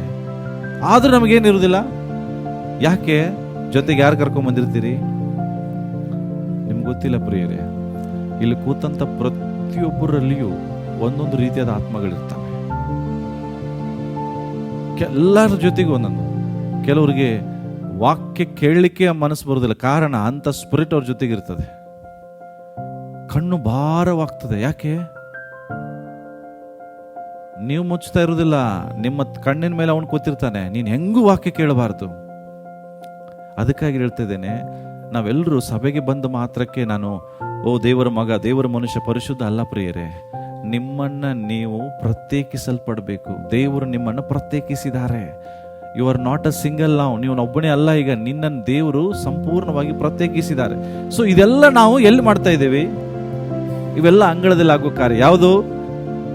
ಪ್ರಾರ್ಥನೆ, ಪಾಪಗಳು ಕ್ಷಮಿಸಲ್ಪಟ್ಟಿದೆ, ಸಭೆಗೆ ಬರೋದು, ಕಾಣಿಕೆ ಹಾಕೋದು, ಕರ್ತನ ಮೇಜ್ ತಗೊಳ್ಳೋದು, ಇವೆಲ್ಲ ಎಲ್ಲಿದು? ಅಂಗಳದಲ್ಲಿ. ಓಕೆ, ಅಂಗಳದಲ್ಲಿ ಎಲ್ರಿಗೂ ಏನಿದೆ? ಅವಕಾಶ. ಚರ್ಚಿಗೆ ಬರೀ ನೀವು ಎಷ್ಟೇ ಬರ್ತೀರಾ? ಅನ್ಯರು ಬರೋದಿಲ್ವಾ ಸಭೆಗೆ? ಯೇಸು ನಂಬದಿರೋರು ಬರೋದಿಲ್ವಾ? ಎಲ್ರು ಬರ್ತಾರೆ. ಯಾಕೆ? ಎಲ್ರು ಬರ್ತಾರೆ. ಅಂಗಳದಾಗ ಎಲ್ರಿಗೂ ಅಲಾವಿದೆ ರೀ. ಬಟ್ ಇದ್ರ ಬಿಟ್ಟು ಇನ್ನೊಂದು ಹಂತ ಇದೆ. ಆ ಹಂತ ಯಾವುದು? ಪರಿಶುದ್ಧ ಸ್ಥಳ. ಈ ಹಂತಕ್ಕೆ ನಾನು ನೀನು ಹೋಗ್ಬೇಕಂತ ದೇವರು ಬಯಸ್ತಾರೆ. ಯಾಕೆ ಗೊತ್ತಾ? ಇಲ್ಲಿ ಎಲ್ರಿಗೂ ಅವಕಾಶ ಇದೆ ರೀ. ಆದ್ರೆ ಎರಡನೇ ಹಂತದಲ್ಲಿ ಯಾರಿಗೂ ಅವಕಾಶ ಇಲ್ಲ. ಇವನ್ ಸೈತಾನನಿಗೂ ಅವಕಾಶ ಇಲ್ಲ. ಯಾವ್ದದು? ಇಲ್ಲಿ ಬಹಳ ಜನ ಇದ್ದಾರಾ? ಬಹಳ ಜನ ಇದ್ದಾರೇನ್ರಿ? ಎಷ್ಟು ಜನ ಇದ್ದಾರೆ ಇಲ್ಲಿ? ಯಾರು ಅವನು? ಈಗ ಯಾಜಕ ಯಾರು? ಪಾಸ್ಟರ್ ನೀವೇ ರೀ, ಹೌದಾ? ಪುಲ್ಪಿಟಲ್ಲಿ ನಿಂತವ್ರು ಅಷ್ಟೇನಾ ಯಾಜಕ? ಮತ್ತೆ ಯಾರು? ಫಸ್ಟ್ ಪೀಟರ್ 2nd ಚಾಪ್ಟರ್ ಏನ್ ಹೇಳ್ತದೆ? ನಾವೆಲ್ಲರೂ ಯಾರು ಆಗಿದ್ದೇವೆ? ಕತ್ತಲೆ ಒಳಗಡೆಯಿಂದ ನಿಮ್ಮನ್ನ ದೇವರು ಕರೆದು ತನ್ನ ಆಶ್ಚರ್ಯವಾದ ಬೆಳಕಿನಲ್ಲಿ ಸೇರಿಸಿದ ಆತನ ಗುಣಾತೀಶಗಳನ್ನು ಪ್ರಚಾರಪಡಿಸುವ ಯಾಜಕ ವರ್ಗದವರು, ದೇವರಾದುಕೊಂಡ ಜನರು, ಸ್ವಕೀಯ ಪ್ರಜೆಗಳು ಆಗಿದ್ದೀರಿ. ಅರ್ಥ ಏನು? ನೀವೆಲ್ಲರೂ ಯಾಜಕರು. ಅಂದ್ರೆ ಏನು? ಪರಿಶುದ್ಧವಾದ ಸ್ಥಳದ ಒಂದು ಹಂತ ಇದೆ ಪ್ರತಿಯೊಬ್ಬರ ಕ್ರಿಶ್ಚಿಯನ್ ಲೈಫಲ್ಲಿ. ಅಂಗಳದಲ್ಲಿ ನಾವೆಲ್ಲವನ್ನ ಮಾಡ್ತಾ ಇದ್ದೇವೆ, ಓಕೆ. ಬಟ್ ಇದೇ ಏನಾಗಿದೆ? ಜನರಿಗೆ ಸಾಕಾಗಿದೆ. ಕೆಲವರು ಭಾನುವಾರ ಸಭೆ ಬಂದ್ಬಿಟ್ರೆ ಆಯ್ತು, ಮುಗೀತು, ನನ್ನ ಡ್ಯೂಟಿ ಮುಗೀತು. ಹಲೋ, ನೀನ್ ಎಲ್ಲಿದೀಯಾ? ಬಹಳ ಜನ ತಿಳ್ಕೊಳ್ಳೋದೇನು? ಸಂಡೇ ಚರ್ಚಿಗೆ ಹೋಗ್ಬಿಟ್ರೆ ಆಯ್ತಲ್ಲ. ಇದು ನಾವು ತಿಳ್ಕೊಂಡು, ಇದಲ್ಲ ಕ್ರಿಶ್ಚಿಯನ್ ಲೈಫ್. ನೀನು ಕೇವಲ ಭಾನುವಾರ ಕ್ರೈಸ್ತನಾಗಿ ಜೀವಿಸುವುದು ದೇವರಿಗೆ ಇಷ್ಟ ಇಲ್ಲ. ನಿನ್ನಲ್ಲಿ ಒಂದು ಹಂತ ಇದೆ, ಅದು ಪರಿಶುದ್ಧವಾದ ಹಂತ. ಎರಡನೇ ಹಂತಕ್ಕೆ ನೀನು ಹೋಗಬೇಕು, ಆತ್ಮಿಕವಾಗಿ ಬೆಳಿಬೇಕು. ಅರ್ಥ ಏನು? ಯವನಸ್ಥರೇ ನನಗೆ ಬರಿತಾ ಇದ್ದೀನಿ. ಯಾಕೆ? ನೀವು ಕೆಡುಕನನ್ನ ಜಯಿಸಿದ್ದರಿಂದ ನಿಮಗೆ ಬರೀತೇನೆ. ಹಾಗಾದ್ರೆ ಎರಡನೇ ಹಂತ ಯಾವುದು? ಕೆಡುಕನನ್ನ ಜಯಿಸಿದಂತ ಹಂತ. ನೀವು ಇಲ್ಲಿದ್ದಂಥವ್ರು ಹೇಳ್ರಿ, ನಾನು ಪಾಸ್ಟೇ, ನಾನು ಕೆಡುಕನನ್ನ ಜಯಿಸಿದ್ದೆ, ನನಗೆ ಯಾವ ಶೋಧನೆ ಬಂದ್ರು ನಾನು ಬೀಳುವುದಿಲ್ಲ ಹೇಳ್ತೀರಾ? ಮಾತಾಡ್ರಿ. ಪಾಪ ಮಾಡುವುದಿಲ್ಲ ಪಾಸ್ಟರ್, ನಾನು ಸುಳ್ಳು ಹೇಳುವುದಿಲ್ಲ, ಕೋಪ ಮಾಡುವುದಿಲ್ಲ, ಯಾರಿಗೆ ಬೈಯುವುದಿಲ್ಲ, ಹೊಟ್ಟೆಗೆ ಇಷ್ಟಪಡುವುದಿಲ್ಲ ಹೇಳ್ತೀರಾ? ಮಾತಾಡ್ರಿ. ಬಾಯಿನೇ ಇಲ್ಲಲ್ಲ, ಹೂನು ಇಲ್ಲ, ಆನು ಇಲ್ಲ, ಹೇಳ್ರಿ. ಕೆಡುಕನನ್ನು ಜಯಿಸಿದ್ದೀರಾ? ನೀವೇ ಹೇಳ್ತೀರಿ ಇಲ್ಲ ಅಂತ. ಹಾಗಾದ್ರೆ ಎಲ್ಲಿದ್ದೀರಿ? ಇನ್ನ ಅಂಗಳದಲ್ಲಿದ್ದವರೆಲ್ಲ ಪರಲೋಕಕ್ಕೆ ಹೋಗೋ ಗ್ಯಾರಂಟಿ ಕೊಡಲ್ಲ. ಅಂಗಳದಲ್ಲಿದ್ದವರೆಲ್ಲ ನರಕಕ್ಕೆ ಹೋಗಬಹುದು, ಆದ್ರೆ ಇಲ್ಲಿ ಹೋದವನು ಗ್ಯಾರಂಟಿ. ಯಾಕೆಂದ್ರೆ ಇದು ಹೋಲಿ ಪ್ಲೇಸ್. ಇಲ್ಲಿ ಸೈತಾನಿಗೆ ಅವಕಾಶ ಇಲ್ಲ. ಸೈತಾನ್ ಒಳಗಡೆ ಬರಕ್ ಆಗುದಿಲ್ಲ. ಅರ್ಥ ಆಗ್ತದೆ? ಹಲೋ, ಇಲ್ಲೇ ಇದ್ದೀರಾ? ಬೇರೆ ಕಡೆ ಹೋಗಿಲ್ಲಲ್ಲ? ಕೆಡುಕನನ್ನ ಜಯಿಸಿದ್ರಿಂದ ನಿಮಗೆ ಬರೀತೇನೆ, ಅದು ಹೋಲಿ ಪ್ಲೇಸ್. ಕೆಡುಕನನ್ನ ಜಯಿಸಿದ್ದು ಅಂದ್ರೆ ಇಲ್ಲಿ ಸೈತಾನಿಗೆ ಒಳಗಡೆ ಪ್ರವೇಶ ಇಲ್ಲ. ನಿಮ್ ಲೈಫಲ್ಲಿ ಚರ್ಚಿಗೆ ಬರುವಾಗೂ ಸೈತಾನ್ ಕರ್ಕೊಂಡ್ ಬರ್ತೀರಿ, ಮನೆಗೆ ಹೋಗುವಾಗೂ ಸೈತಾನ್ ಜೊತೆಗಿರ್ತಾನೆ, ಕೆಲಸ ಮಾಡುವಾಗೂ ಸೈತಾನ್ ಜೊತೆಗಿರ್ತಾನೆ. ಹೆಂಗ್ ಹೇಳ್ತೀರಿ ಪಾಸ್ಟ್ರೆ? ಹೆಂಗ್ ಹೇಳ್ತೀರಿ ಅಂದ್ರೆ ನಿಮ್ಮ ಕ್ಯಾರೆಕ್ಟರ್, ಸ್ಪಿರಿಚುವಲ್ ಗ್ರೋತ್ ಎಲ್ಲಿದೆ? ನಿಮ್ಮ ಗುಣದಲ್ಲಿದೆ, ನಿಮ್ಮ ನಡತೆಯಲ್ಲಿದೆ. ಇನ್ನು ನಿಮಗೆ ದ್ವೇಷ, ಇನ್ನೂ ಸಿಟ್ಟು, ಇನ್ನೂ ಒಳಗಡೆ ಅದೊಂಥರ ಹಿಡ್ಕೊಂಡಿರ್ತದೆ ಸ್ವಲ್ಪ. ಯಾಕೆ? ಪಕ್ಕದಲ್ಲಿ ಇದ್ದಾನೆ ಅವನು, ಅದಕ್ಕೆ ಹಿಡ್ಕೊಂಡಿದೆ ಅದು. ಆದ್ರೆ ಇಲ್ಲಿ ಆ ಥರ ಇಲ್ಲ ಪ್ರಿಯರೇ. ಯಾಕೆ ಗೊತ್ತಾ? ಇಲ್ಲಿ ಇದು ಯಾವ ಅಂತ ಗೊತ್ತಾ? This is a level of anointing of the Holi spirit. ಪವಿತ್ರಾತ್ಮನಿಂದ ಅಭಿಷೇಕಿಸಲ್ಪಡುವಂತ ಹಂತ, ಪವಿತ್ರಾತ್ಮನಿಂದ ನಡೆಸಲ್ಪಡುವಂತ ಹಂತ. ಈ ಹಂತ ಯಾವುದು? It is a level of serving God. ದೇವರ ಸೇವೆ ಮಾಡುವಂತ ಹಂತ. ಸರ್ವಿಂಗ್ ಗಾಡ್ ಅಂದ್ರೆ ಸುಮ್ಮನೆ ಸೇವೆ ಮಾಡಕ್ ಆಗಲ್ರಿ. Without sacrifice you can not serve God. ತ್ಯಾಗ ಇಲ್ಲದೆ ದೇವರ ಸೇವೆ ಮಾಡೋಕ್ಕಾಗಲ್ಲ. ಯಾವನಾದ್ರೂ ನನ್ನ ಹಿಂಬಾಲಿಸಬೇಕಾದ್ರೆ ಅಂದ್ರೆ ಏನು, ನನ್ನ ಸೇವೆ ಮಾಡಬೇಕಾದ್ರೆ ಅವನೇನ್ ಮಾಡ್ಬೇಕು? ಮೊದಲು ತನ್ನನ್ನು ತಾನು ನಿರಾಕರಿಸ್ಬೇಕು. he has to sacrifice all his desires. ನಿನ್ನ ಆಸೆ ಆಕಾಂಕ್ಷೆಗಳನ್ನು ತ್ಯಾಗ ಮಾಡದ. ಎಲ್ಲರೂ ಸೇವೆ ಮಾಡಕ್ಕೆ ಕಷ್ಟ. ಸರ್ವಿಂಗ್ ದ ಲಾರ್ಡ್, ದೇವರ ಸೇವೆ ಮಾಡುವಂಥದ್ದು. ಹಾಗಾದ್ರೆ ಈ ಹಂತದಲ್ಲಿ ಏನಿದೆ, ನಾನು ಬೇಗ ಮುಗಿಸ್ತೇನೆ. ಈ ಹಂತದಲ್ಲಿ 3 ವಿಷಯ ಇದೆ ಪ್ರಿಯ. ಎಷ್ಟಿದೆ? ಒಂದನೇದು ಇಲ್ಲಿ ನೋಡ್ರಿ. ಓಕೆ, ಇಲ್ಲಿ ಒಂದು ಮೇಜ್ ಇದೆ. ಏನಿದೆ ಇದು? ಮೇಜು. ಓಕೆ, ಎರಡನೇದಾಗಿ ನಾವು ನೋಡ್ತೇವೆ ಇಲ್ಲಿ ಗೋಲ್ಡನ್ ಲ್ಯಾಂಪ್ ಸ್ಟ್ಯಾಂಡ್ ಇದೆ. ಅಂದ್ರೆ 7 ದೀಪಸ್ತಂಭಗಳು ಇರುವಂತ ಒಂದು ಹಣದಿ ಇದೆ ಇಲ್ಲಿ. ಆಮೇಲೆ ನಾವು ನೋಡ್ತೇವೆ ಅಲ್ಟರ್ ಆಫ್ ಇನ್ಸೆನ್ಸ್ ಇದೆ. ಇಲ್ಲೇನಿದೆ? ಅಲ್ಟರ್, ಧೂಪ ನೈವೇದ್ಯ ಇದೆ. ಓಕೆ, ಇವು ಇದೆ. ಎಲ್ಲಿ? ಇಲ್ಲಿ ಇಲ್ಲಿ ಇಲ್ಲಿ. ಅರ್ಥ ಏನು? ಮೊದಲನೇದಾಗಿ ನಾವು ನೋಡ್ರಿ, ಇದೆ ಯಾವುದು? The table of show bread, ಅಂದ್ರೆ ಪಾತ್ರೆ, ಕರ್ತನ ಮೇಜ್ ಇರುವಂತ ಒಂದು ಪಾತ್ರೆ. ಓಕೆ, ಸೊ ಈ ಒಂದು ಪಾತ್ರೆಯಲ್ಲಿ ನಾವು ನೋಡ್ತೇವೆ ಇದು ಏನ್ ತೋರಿಸ್ತದೆ ಅಂತ ಹೇಳಿದ್ರೆ, it represents, okay, this was the table where the priest place 12 special loaves of breads that represent 12 tribes of Israel. Okay, ಅರ್ಥ ಏನು? ದೇಹ, ದೇವರ ರೊಟ್ಟಿ. ರೊಟ್ಟಿ ಅಂದ್ರೆ ಏನು? ರೊಟ್ಟಿ, the bread of life is nothing but the word of life. ದೇವರ ವಾಕ್ಯವೆಂಬ ರೊಟ್ಟಿ. ಅರ್ಥ ಆಗ್ತದೆ? ನಾನೇ ವಾಕ್ಯ, ದೇವರೇ ವಾಕ್ಯ ಅಂದ್ರೆ ಏನು? ನಾನೇ ಪರಲೋಕದಿಂದ ಇಳಿದು ಬಂದ ಜೀವವುಳ್ಳ ರೊಟ್ಟಿ ಅಂದ್ರೆ ಅರ್ಥ ಏನು? ಆ ವಾಕ್ಯ ಯಾರು? ಆದಿಯಲ್ಲಿ ವಾಕ್ಯ ಇತ್ತು. ಯಾರದು ವಾಕ್ಯ? ಯೇಸು ಕ್ರಿಸ್ತನೆಂಬ ವಾಕ್ಯ. ಅಂದ್ರೆ ಅರ್ಥ ಏನು? The word of god is our bread of life. ಯಾವ ಮನುಷ್ಯನು ಪರಿಶುದ್ಧವಾದ ಸ್ಥಳಕ್ಕೆ ಬಂದಿರ್ತಾನೋ ಅವನು ವಾಕ್ಯದಿಂದ ಜೀವಿಸ್ತಾನೆ. ಬೈಬಲ್ ಅಲ್ಲಿ ಯೇಸು ಹೇಳ್ತಾರೆ ಏನಂದ್ರೆ, ಮನುಷ್ಯನು ರೊಟ್ಟಿ ತಿಂದ ಮಾತ್ರಕ್ಕೆ ಬದುಕುವುದಿಲ್ಲ, ದೇವರ ಬಾಯಿಂದ ಹೊರಡುವ ಪ್ರತಿಯೊಂದು ಮಾತಿನಿಂದಲೂ ಅವನೇನ್ ಮಾಡ್ತಾನೆ. ನಾವು ರೊಟ್ಟಿಯಿಂದ ಬದುಕ್ತಾ ಇದ್ದೇವ, ದೇವರ ವಾಕ್ಯದಿಂದ ಬದುಕ್ತಿದ್ದೇವ? ಹೇಳ್ರಿ, ಬನ್ನಿ. ಎದರಿಂದ ನಾವು ಬದುಕ್ತಾ ಇದ್ದೇವೆ? Are we living by the bread or are we living by the word of God? ದೇವರ ವಾಕ್ಯದಿಂದ ಜೀವಿಸ್ತಾ ಇದ್ದೀರಾ? ಯೇಸು ಹೇಳಿದಾರಲ್ಲ, ಮನುಷ್ಯ ಕುಮಾರನು ರೊಟ್ಟಿ ತಿಂದು ಮಾತ್ರಕ್ಕೆ ಬದುಕುವುದಿಲ್ಲ ಅಂತೆ. ಅವನು ಎದರಿಂದ ಬದುಕ್ತಾನೆ? ಪ್ರಿಯರೇ, ನಮಗೆ ವಾಕ್ಯದ ಜ್ಞಾನ ಇದೆ, ಬಟ್ ವಾಕ್ಯದಿಂದ ಜೀವಿಸ್ತಾ ಇದ್ದೇವಾ? ವಾಕ್ಯದ ಜ್ಞಾನ ಇದೆ, ವಾಕ್ಯವನ್ನು ಅನುಸರಿಸಿ ನಡೀತಾ ಇದ್ದೇವಾ? Knowing the word of God is, it will not make you holy, but obeying the word of God, ದೇವರ ವಾಕ್ಯವನ್ನು ವಿಧೇಯರಾಗುವುದಿದೆಯಲ್ಲ, ಅದು ನಿಮ್ಮನ್ನ ಪರಿಶುದ್ಧತೆಗೆ ನಡೆಸ್ತದೆ. ಎಷ್ಟೋ ಜನರು ವಾಕ್ಯವನ್ನು ಕೇಳಿದ್ರು ಅದಕ್ಕೆ ವಿಧೇಯರಾಗಲಿಲ್ಲ. ಓಕೆ, ಬೈಬಲ್ ಹೇಳ್ತದೆ, ಬುದ್ಧಿವಂತ ಮನುಷ್ಯ ತನ್ನ ಮನೆಯನ್ನ ಎದ್ರ ಮೇಲೆ ಕಟ್ತಾನೆ? ಬಂಡೆ ಮೇಲೆ. ಬಂಡೆ ಮೇಲೆ ಕಟ್ಟೋದು ಅರ್ಥ ಏನು? ಏನು? What is the meaning? ಬಂಡೆ ಮೇಲೆ ಕಟ್ಟೋದು ಅರ್ಥ ಏನು? ಏನು ಓದಿದ್ರಿ ಬೈಬಲ್ ಅಲ್ಲಿ? ಬಂಡೆ ಮೇಲೆ ಮನೆ ಕಟ್ಟೋದು ಅರ್ಥ ಏನು? ವಾಕ್ಯವನ್ನ ಕೇಳಿ ಆ ವಾಕ್ಯವಂತೆ ಅನುಸರಿಸಿ ನಡೆಯೋನೆ ಬಂಡೆ ಮೇಲೆ ಮನೆ ಕಟ್ಟಿದವನು ಬುದ್ಧಿವಂತ ಮನುಷ್ಯ. ಅರ್ಥ ಏನು? ವಾಕ್ಯವನ್ನ ಕೇಳೋನು ಬುದ್ಧಿವಂತ ಅಲ್ಲ, ವಾಕ್ಯವನ್ನ ಕೇಳಿ ಅದರಂಗೆ ನಡೆಯೋನು. ಎವ್ರಿ ಸಂಡೇ ನಾವು ವಾಕ್ಯ ಕೇಳ್ತೇವಾ? ನೆಕ್ಸ್ಟ್ ಪ್ರಶ್ನೆ, ಆ ವಾಕ್ಯದಂಗೆ ನಡೀತೇವಾ? ಹಾಗಾದ್ರೆ ನಾವು ವಾಕ್ಯವನ್ನು ಕೇಳುವರಾಗಿದ್ದೇವೆ ಅಂಗಳದಲ್ಲಿ ಇದ್ದುಕೊಂಡು, ಆದ್ರೆ ಅಂಗಳದಿಂದ ಪರಿಶುದ್ಧ ಸ್ಥಳಕ್ಕೆ ಬರೋನು ವಾಕ್ಯದ ಪ್ರಕಾರ ನಡೀತಾನೆ. ನೆಕ್ಸ್ಟ್ ಹೇಳ್ತದೆ, ದ ಲ್ಯಾಂಪ್. ಅರ್ಥ ಏನ್ ಗೊತ್ತಾ? The lamp stand represents the light of the Holi Spirit. ಪವಿತ್ರಾತ್ಮನ ಬೆಳಕು. ಯಾವುದು? ಲ್ಯಾಂಪ್. 7 ದೀಪಸ್ತಂಭಗಳು, ಬೆಳಕು, ಪವಿತ್ರಾತ್ಮನ ಬೆಳಕು. ಬೈಬಲ್ ಹೇಳ್ತದೆ, ಇದು ಪಾಪ, ನೀತಿ, ನ್ಯಾಯ ತೀರ್ಪಿನ ವಿಷಯದಲ್ಲಿ ಪವಿತ್ರಾತ್ಮನ ಅರಿವು ಮೂಡಿಸ್ತಾನೆ. ಅರಿವು ಮೂಡಿಸೋದು ಅರ್ಥ ಏನು? ಕತ್ತಲಲ್ಲಿರೋರಿಗೆ ಬೆಳಕು ಕೊಡ್ತಾನೆ. ಆ ಬೆಳಕು ಬರುವಾಗ ಮನುಷ್ಯನಿಗೆ ಗೊತ್ತಾಗ್ತದೆ, ಇದು ಪಾಪ, ಇದು ನೀತಿ, ನನಗೆ ಇಲ್ಲಿ ನ್ಯಾಯ ತೀರ್ಪಿದೆ. ಅರ್ಥ ಏನು? ಅವನು ತನ್ನಷ್ಟಕ್ಕೆ ತಾನು ಜೀವಿಸ್ತಿರುವುದಿಲ್ಲ, ಪವಿತ್ರಾತ್ಮನನ್ನ ನಡೆಸುವಿಕೆ ಅವನಲ್ಲಿರ್ತದೆ. ಪವಿತ್ರಾತ್ಮನು ಹೇಳುವ ಹಾಗೆ ಅವನು ಜೀವಿಸ್ತಿರ್ತಾನೆ. ನೀವ್ ಹೇಳ್ರಿ, ನೀವು ಮಾಡುವ ಆಲೋಚನೆ ನಿಮ್ಮ ಪ್ರಕಾರ ಇರ್ತದೋ ಪವಿತ್ರಾತ್ಮನ ಕೊಡುವುದಿರ್ತದೋ? ನೀವು ತೆಗೆದುಕೊಳ್ಳುವ ತೀರ್ಮಾನ ನಿಮ್ಮಿಂದ ಇರ್ತದೋ ಪವಿತ್ರಾತ್ಮನ ಕೊಡುವಂತ ತೀರ್ಮಾನ ತಗೋತಿರೋ? ಜಸ್ಟ್ ಇಮ್ಯಾಜಿನ್ ಮಾಡ್ರಿ, ಲೈಫಲ್ಲಿ ಏನೋ ಒಂದು ಸಿಚುವೇಶನ್ ಬರ್ತದೆ, ಒಂದು ಡಿಸಿಷನ್ ತಗೊಳ್ಳೋದು, ಯಾರ ಮಾತು ಕೇಳ್ತೀರಿ? ನಿಮ್ಮ ಮನಸ್ಸಿನ ಮಾತಾ, ಪವಿತ್ರಾತ್ಮನ ಮನಸ್ಸು?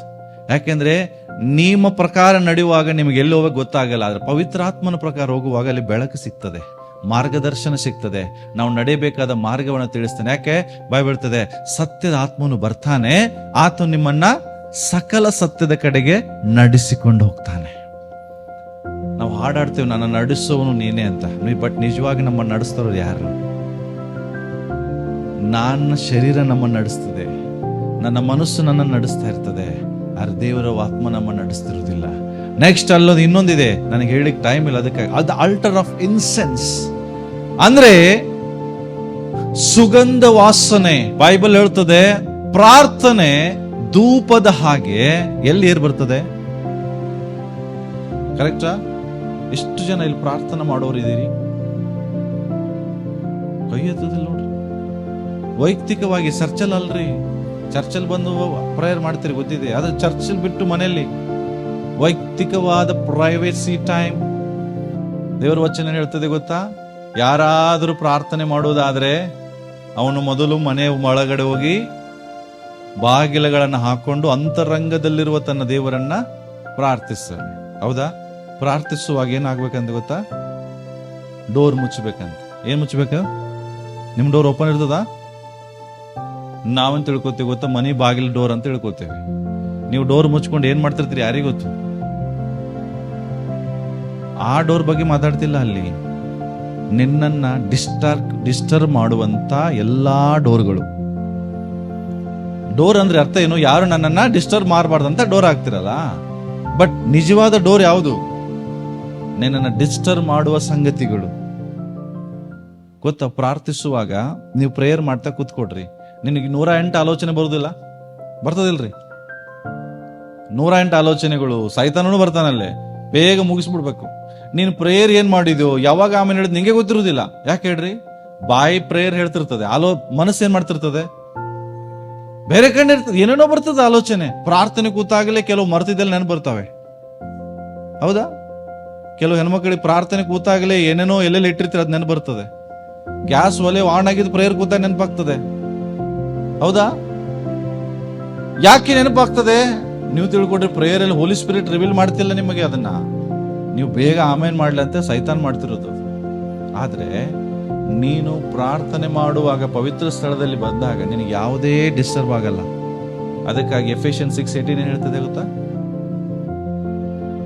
6:18 ಹೇಳ್ತದೆ, ನೀವು ಎಲ್ಲಾ ಸಮಯದಲ್ಲಿ ಪವಿತ್ರಾತ್ಮ ಪ್ರೇರಿತರಾಗಿ ಸಕಲ ವಿಧವಾದ ಪ್ರಾರ್ಥನೆಯಿಂದಲೂ ವಿಜ್ಞಾಪನೆಯಿಂದಲೂ ದೇವರನ್ನ ಪ್ರಾರ್ಥಿಸ್ತಾರೆ. ಅಂದ್ರೆ pray always in the spirit ಅಂತ ಹೇಳ್ತದೆ. ಅಂದ್ರೆ ಪವಿತ್ರಾತ್ಮನಲ್ಲಿ ಪ್ರಾರ್ಥಿಸ್ರಿ. ಯಾಕೆ ಗೊತ್ತಾ? ಆ ಪ್ರಾರ್ಥನೆ ದೇವರ ಸಮ್ಮುಖದಲ್ಲಿ ನೈವೇದ್ಯ ಹಾಗೆ ಹೋಗ್ತದೆ. ನಮ್ಮ ಸಮಸ್ಯೆ ಏನು ಗೊತ್ತಾ? ಅಂಗಳದಲ್ಲಿ ಪ್ರೇಯರ್ ಸ್ಟಾರ್ಟ್ ಮಾಡ್ತೇವೆ, ಅಂಗಳದಲ್ಲಿ ಆಮೇಲೆ ಹೇಳ್ತೇವೆ. ದೇವರ ಸ್ವರ ಬರೋದೆಲ್ಲಿ? ಅತಿ ಪರಿಶುದ್ಧ ಸ್ಥಳ ರೀ. ಬಟ್ ನಮ್ಮ ಪ್ರೇಯರ್ ಎಲ್ಲ ಎಂಡ್ ಆಗ್ತಾ ಇದೆ? ಆ ಆಲೋಚನೆ ಬರ್ತಿರ್ತದೆ, ಆ ಡಿಸ್ಟರ್ಬ್ ಆಗ್ತದೆ, ಅಲ್ಲೇ ಆಮೇಲೆ ಹೇಳಿ ಬಂದ್ಬಿಡ್ತೇವೆ, ಮುಗಿದು ಅಂತ. ನೋ, ಅರ್ಥ ಮಾಡ್ಕೊಡ್ರಿ. ಸ್ಮೆಲ್ ದೇವ್ರಿಗೆ ಹೋಗ್ತದಂತೆ. ಏನ್ ಗೊತ್ತಾ? ಯಾರಾದ್ರೂ ಮೊಣಕಾಲು ಓರುವಾಗ, ಆತ್ಮದಿಂದ ಅವ್ರು ಪ್ರಾರ್ಥಿಸುವಾಗ ಆ ಸ್ಮೆಲ್ ದೇವ್ರ ಸನ್ನಿಧಾನಕ್ಕೆ ಹೋಗ್ತದೆ. ಎಲ್ಲರದು ಹೋಗಲ್ಲ. ನೀನು ಪ್ರೇಯರ್ ಮಾಡಿದ ತಕ್ಷಣ ದೇವ್ರಿಗೆ ಸ್ಮೆಲ್ ಹೋಗಲ್ಲ. ಸ್ಮೆಲ್ ಅಂದ್ರೆ ಏನ್ ಗೊತ್ತಾ? It attracts god. ದೇವರನ್ನ ಆಕರ್ಷಿಸ್ತದಂತೆ. ಯಾವುದು? ಆತ್ಮದಲ್ಲಿ ಪ್ರಾರ್ಥನೆ ಮಾಡೋದು. ನೀವು ಹಸಿವಾಗುವಾಗ ಹೋಟೆಲ್ ಪಕ್ಕದಲ್ಲಿ ಹೋಗ್ತಿರ್ತೀರಿ, ನಿಯಾಜ್ ಹೋಟೆಲ್ ಬಂತಂತ ತಿಳ್ಕೊಡ್ರಿ, ಏನ್ ಬರ್ತದೆ ಸ್ಮೆಲ್? ಅವಾಗ ಏನಾಗ್ತದೆ? ನಿಮ್ಮ ಮನಸ್ಸು ಎಲ್ಲಿ ಹೋಗುತ್ತೆ? ಆ ವಾಸನೆ ಕಡೆ ಹೋಗ್ತದೆ. ಯಾಕೆ? ಆ ಸ್ಮೆಲ್ ನಿನ್ನ ಏನ್ ಮಾಡ್ತದೆ? ಅಟ್ರಾಕ್ಟ್. ಸೇಮ್ ನೀನು ಮೊಣಕಾಲೂರಿ ಆತ್ಮದಿಂದ ಪ್ರಾರ್ಥಿಸುವಾಗ ಇದೇ ರೀತಿಯಾದಂತ ಅಟ್ರಾಕ್ಷನ್ ಸ್ಮೆಲ್ ಹೋಗ್ತದೆ ದೇವರಿಗೆ.